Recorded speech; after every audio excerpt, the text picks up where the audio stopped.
The untouchable True School Sports Empire proudly presents something the boxing game's been missing. Hey, what's going on? It's your boy BT, and I came here to talk some boxing with the thousands of True School Sports subscribers. Now, this is the official post-start review for Oscar Valdez versus Robinson Conceicao, and it ends the only way a fight like this could end in Tucson, Arizona. Blatant corruption, a horrible decision, another black eye for boxing, another day, another robbery. Robinson Conceicao boxes the living shit out of Oscar Valdez. I scored this fight 11 rounds to 1, but I could definitely see a scorecard that's 9-3. If you really want to get generous, maybe 8-4. But either way you slice it, chop it up and dice it, Robinson Conceicao won this fight. And I'm not surprised that he was robbed, because you just knew that a Brazilian fighter wasn't going to get a decision in Tucson, Arizona against a Mexican fighter like Oscar Valdez. So that's just, I hate to say it like that, but that's just the reality of where we're at in boxing right now. And, you know, Oscar Valdez, he went through a lot this week. You know, he was getting bitch in the morning in the post-fight. I went through a lot this week. Don't say mean things to me. Like, because Robinson was yelling at him. But come on, man. Like, at the end of the day, you lost this fight. You know you lost this fight. And luckily for you, Top Rank Boxing has plans for you to fight the winner of Valdez and Herring.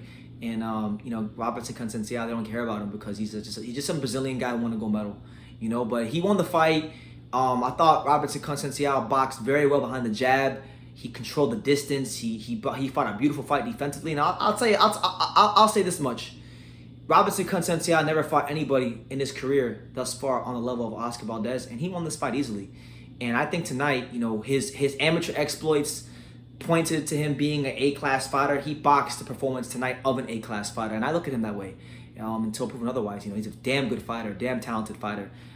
Using that height, fighting a very patient fight, using a good double jab, straight right hand down to the stomach, good left hooks, uppercuts, counter right hands, counter left hooks. It was an easy fight for him. And I'll tell you this, I don't know how many more fights he's going to have in his boxing career after this, but that was one of the easiest fights Robinson Conceicao will ever have in his entire career in the sport of boxing, because that's how ineffective Valdez was. Valdez was throwing these wide-ass hooks, missing. I mean, for Christ's sakes, he drank all this tea. He drank all of it, from the top down to the bottom during this whole training camp. Drank all this tea. He had all that on his side. He had the referee on his side. He had more professional experience on his side.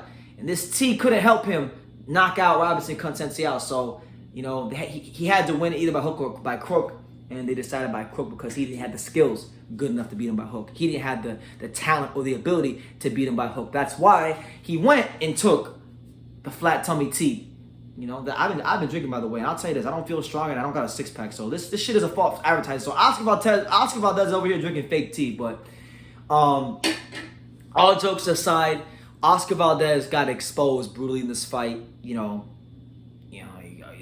Robinson Conceicao, I thought, did a great job controlling the real estate of the ring, winning the exchanges. When Oscar Valdez would have his success and land hooks to the body, he would punch right back with him, matching him in the exchanges, and sometimes winning the exchanges, even when Oscar Valdez would have the initial success. So I just think when you look at all the different facets of the fight tonight, he controlled it. He controlled the boxing match, he controlled the fight, he controlled the real estate in the ring. And, you know, nobody's going to care, because nobody cares about the good of boxing. People only care about racial and cultural superiority. So that's why the crowd was sold out. That's why nobody cared about Robinson Conceicao. Nobody cares about the well-being of these fighters. It's all bullshit at the end of the day. Nobody really cares about the sport of boxing. It's all just bullshit. People only care about what's good for their pockets and what's good for their culture. And if it's good for their culture and it's good for their pockets, then they're good for it. You know, nobody really cares about the sweet science. You know, for me, I don't care. Like, if a fighter's nice, he's nice. I don't care if he's from Mexico, USA, Brazil, fucking Montenegro, Croatia, Nicaragua. Who cares where a fighter is from? It's all about the skills of the individual and what he's bringing to that ring. And, you know, Robinson Conceicao, tonight I saw a guy in there that I think would have given anybody problems at 130, including the two opponents on October 23rd, which is Jamel Herring and Shakur Stevenson. So I don't even think this rivalry is just about saving Oscar Valdez. I think it's about saving those guys, because I think he'd be more than good enough to beat both those guys if it ever came down to it. I mean, Shakur Stevenson just won 12 rounds with an African cop, and Conceicao is a much better fighter than the African Cup. So, with that being said, it's just another day around the way. We know Oscar Valdez is a PED drug cheat. And I look at him even worse than Canelo, because at least Canelo. I don't like Canelo, and I have a lot of bad things to say about him. But at least Canelo Alvarez had the decency and was attempting to get his name cleared, and took the hair follicle test and all this stuff. Oscar Valdez won't even do that. He won't even do that. He's just going to say that he's a clean fighter, which is complete bullshit. You lost the fight. You got exposed. You got PEDs in your system, and your reputation will never be the same. And you are a disgrace to the sport of boxing. Straight up, you are a disgrace to the sport of boxing. And the fact that you acted the way you did after you lost the fight, bitching and moaning, you're even more of a disgrace to the sport of boxing. So I hate it. Really pains me that I had to talk about Oscar Valdez this way, but I have a responsibility to tell the truth, because we know Mark Kriegel's not going to do it. He's over there kissing Oscar Valdez's ass every time he gets with a microphone in his hand. So someone's got to do it. If it's got to be me and people are going to get mad at me, who cares? Like, who gives a fuck if people get mad at me? I've never cared about that. This is the home of boxing. This is if you want to really talk about boxing, you come to True School Sports. You can go to other channels, may have more subscribers, may have more views, and that's good for them. God bless them. But if you really want to talk about that nitty gritty boxing talk, you come to this channel, because we tell you how it is. Oscar Valdez, he lost this fight. He was neutralized and affected by the jab all night long. Neutralized and affected by the right hand all night long. Robinson Conceicao controlled the center of the ring. He won majority of the exchanges. This was a clear win, and it's just unfortunate that he didn't get the decision, because boxing will continue. This will continue to happen, and I shouldn't be surprised. You can never get a decision. I think it's impossible to get a decision against a Mexican fighter in Texas, Arizona, Vegas, them states. It's impossible. But that's a discussion for another day.